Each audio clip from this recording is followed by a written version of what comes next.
दोस्तों, वीडियो को पूरा देखें, बहुत मजा आएगा। एक छोटा सा गांव पहाड़ों की गोद में बसा था। गांव के चारों ओर ऊंचे ऊंचे पहाड़ और घने जंगल थे। दिन में गांव की शांति और सुंदरता देखते ही बनती थी, लेकिन रात होते ही सब कुछ बदल जाता।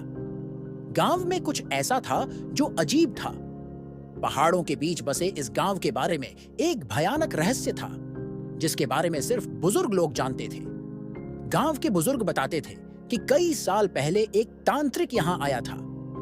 उसने गांव के लोगों को अपने काले जादू से डराया और कई सालों तक गांव को अपनी मुट्ठी में रखा। उसके काले जादू के कारण गांव के लोग बीमार पड़ने लगे, खेत सूखने लगे और बच्चे लापता होने लगे। तांत्रिक का नाम काल भैरव था। उसके पास शक्तियां थीं जिनके बारे में कोई सोच भी नहीं सकता था। गांव के लोगों ने कई बार उसे मारने की कोशिश की, लेकिन हर बार असफल रहे। आखिरकार एक रात गांव के कुछ साहसी युवक तांत्रिक के पास गए और उसे मारने की योजना बनाई। उन्होंने तांत्रिक के घर को आग लगा दी, लेकिन तांत्रिक ने मरने से पहले शाप दिया कि उसकी आत्मा इन पहाड़ों में हमेशा भटकती रहेगी और जो भी उसे चुनौती देगा वह उसकी मौत का कारण बनेगा। उस रात के बाद से गांव में अजीब घटनाएं होने लगीं। रात के समय लोगों ने पहाड़ों पर अजीब रोशनी देखी। कई लोगों ने पहाड़ों से अजीब आवाजें सुनी, मानो कोई पुकार रहा हो। जो भी व्यक्ति पहाड़ों पर जाने की कोशिश करता, वह या तो लौटकर नहीं आता या फिर पागल होकर लौटता। गांव के लोग अब पहाड़ों के पास जाने से डरने लगे। एक दिन गांव में एक नई लड़की आई, जिसका नाम प्रीति था। प्रीति को गांव के रहस्यों में रुचि थी और वह तांत्रिक की कहानियों को सुनकर रोमांचित हो गई। गांव के लोगों ने उसे पहाड़ों की ओर न जाने की सलाह दी, लेकिन प्रीति जिद्दी थी। उसने ठान लिया था कि वह पहाड़ों पर जाकर इस रहस्य से पर्दा उठाएगी। रात के समय प्रीति ने अपना सामान लिया और पहाड़ों की ओर चल दी। जैसे जैसे वह पहाड़ों के करीब पहुंची, उसे चारों ओर सन्नाटा महसूस हुआ। अचानक से हवा का झोंका आया और पेड़ झूमने लगे। उसे ऐसा महसूस हुआ मानो कोई उसकी ओर देख रहा हो। उसने अपने कदम बढ़ाए और आगे बढ़ी। कुछ देर बाद प्रीति एक गुफा के पास पहुंची। गुफा का मुंह बहुत बड़ा था और अंदर से ठंडी हवा आ रही थी।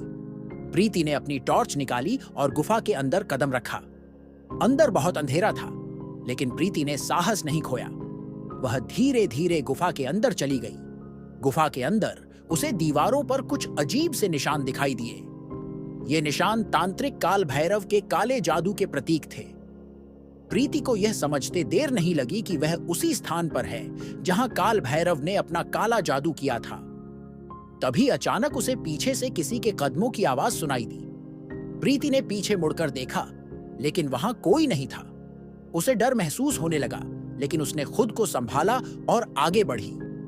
गुफा के और अंदर जाने पर उसे एक पत्थर की वेदी दिखाई दी। वेदी के पास कुछ पुराने तंत्र मंत्र के उपकरण रखे थे। अचानक वहां की हवा और ठंडी हो गई और प्रीति को किसी के सांस लेने की आवाजें सुनाई देने लगीं। वह घबरा गई और वेदी से दूर जाने लगी। तभी उसकी टॉर्च की रोशनी बंद हो गई। चारों ओर अंधेरा फैल गया। प्रीति ने अपनी टॉर्च को ठीक करने की कोशिश की, लेकिन तभी उसे लगा कि उसके कंधे पर किसी का हाथ रखा है। प्रीति ने घबराकर पीछे देखा, लेकिन वहां कोई नहीं था। उसकी धड़कन तेज हो गई। उसने अपनी सांसों को काबू में करने की कोशिश की, लेकिन उसे ऐसा महसूस हो रहा था मानो कोई उसे देख रहा हो। वह तेजी से वहां से भागने लगी। गुफा के बाहर निकलने की कोशिश में वह कई बार फिसली, लेकिन फिर भी दौड़ती रही।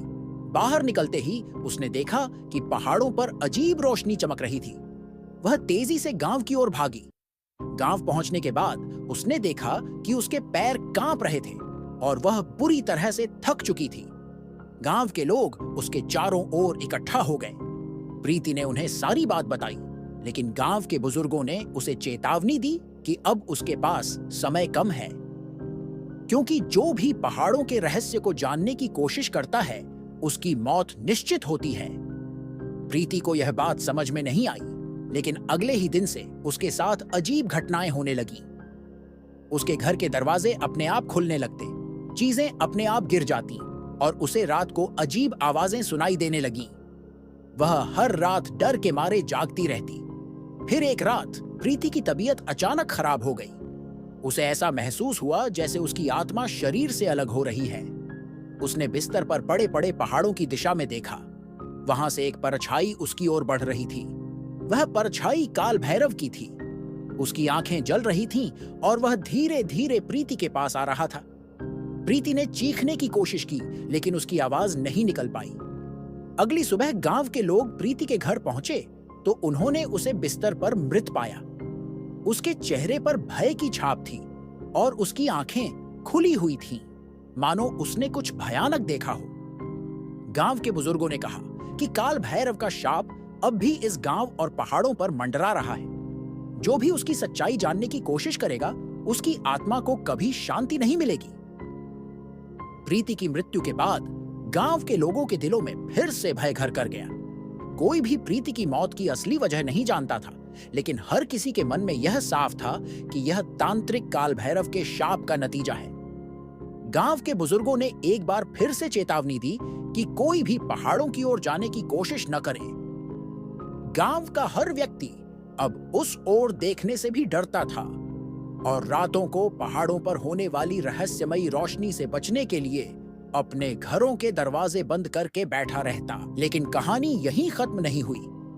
कुछ हफ्तों बाद गांव में एक शोधकर्ता राजीव आया।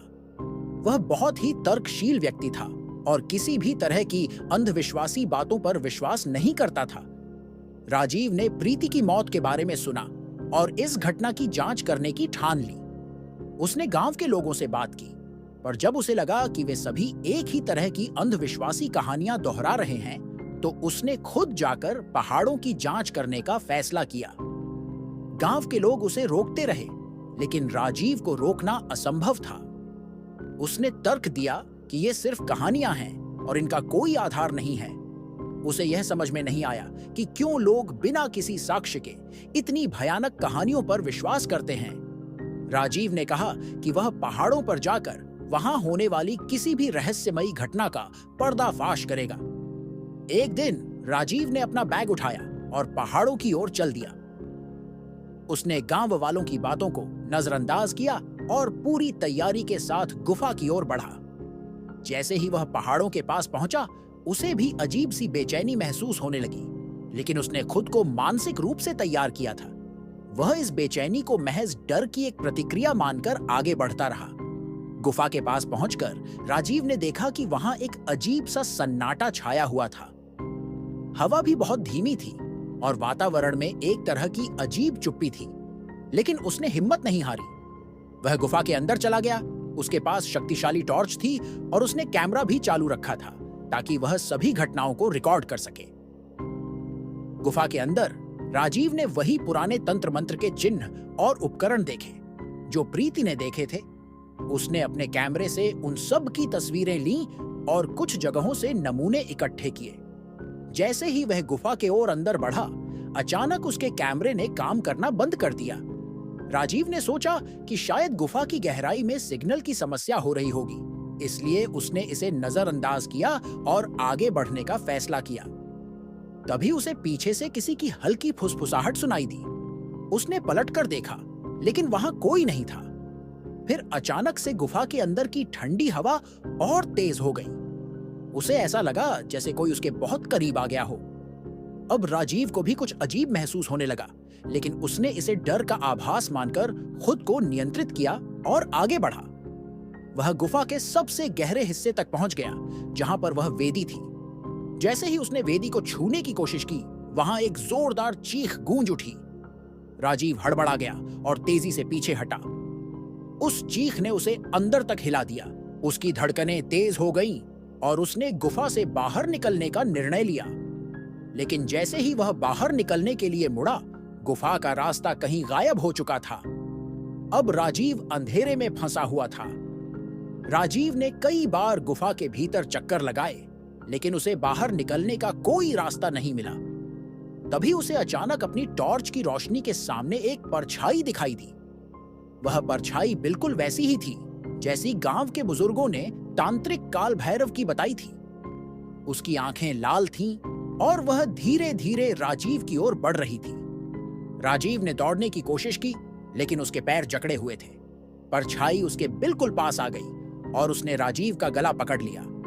राजीव चीखने की कोशिश कर रहा था, लेकिन उसकी आवाज दब गई थी। उस परछाई ने उसे अंधेरे में घसीटते हुए गुफा के अंदर एक अज्ञात दिशा की ओर ले जाना शुरू कर दिया। राजीव की आंखों के सामने अंधेरा छा गया और वह बेहोश हो गया। अगली सुबह गांव के लोग राजीव को ढूंढने के लिए निकले, लेकिन उन्हें राजीव का कोई सुराग नहीं मिला। गुफा के पास सिर्फ उसके कैमरे का टूटा हुआ हिस्सा और कुछ कपड़े पड़े मिले। गांव के बुजुर्गों ने फिर से चेतावनी दी कि जो भी पहाड़ों की ओर जाएगा वह वापस नहीं लौटेगा। राजीव की इस रहस्यमयी गुमशुदगी के बाद गांव के लोग और भी ज्यादा डरे हुए थे।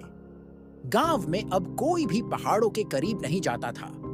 कुछ लोगों ने पहाड़ों को छोड़कर गांव से दूर जाने का फैसला किया, लेकिन जो भी रहा उसने पहाड़ों से दूर रहने की ठान ली।